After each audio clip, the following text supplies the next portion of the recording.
నేను ఎప్పుడైనా సరే చిలకడ దుంపు ఉంటే రెగ్యులర్గా ఉడకబెడతాను, అదే తింటాము. ఈసారి కొంచెం డిఫరెంట్గా చేయాలనిపించింది.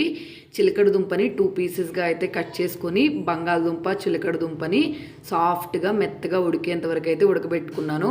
తర్వాత ఈ ఉడకబెట్టుకున్న దాంట్లో ఆనియన్స్, పచ్చిమిర్చి, ఉప్పు, అల్లం వెల్లుల్లి పేస్ట్, చాట్ మసాలా, గరం మసాలా, అలాగే ఒక నిమ్మకాయ రసము, నెక్స్ట్ అలాగే కొంచెం ఎక్కువగా కారం అనమాట. చిలకడ దుంప స్వీట్నెస్ ఎక్కువగా ఉంటుంది కదా, కాబట్టి కారం ఎక్కువ. నెక్స్ట్ అలాగే బ్రెడ్ క్రమ్స్, ఒక 1 టేబుల్ స్పూను బియ్యం పిండి, మీ దగ్గర ఇంకా వేరే ఫ్లోర్స్ ఏమైనా ఉంటే యాడ్ చేసుకోవచ్చు.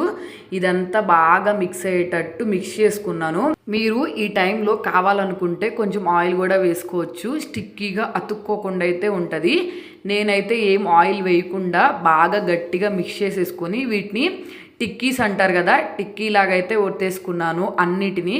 వీటిని నేను లైట్గా ఆయిల్ వేసుకొని షాలో ఫ్రై లాగా అయితే చేసుకున్నాను. టేస్ట్ అయితే డిఫరెంట్గా భలే అనిపించింది. ఒకసారి మీరు మస్ట్ అండ్ షుడ్గా ట్రై చేయండి. ఎప్పుడు చిలకడ దుంపలు ఇంటికి తీసుకొస్తే నార్మల్గా మనము వాటర్ వేసో లేకపోతే కొంచెం గీ వేసో ఉడకబెడతా ఉంటాం కదా, కాకుండా ఒకసారి ఇలా ట్రై చేయండి.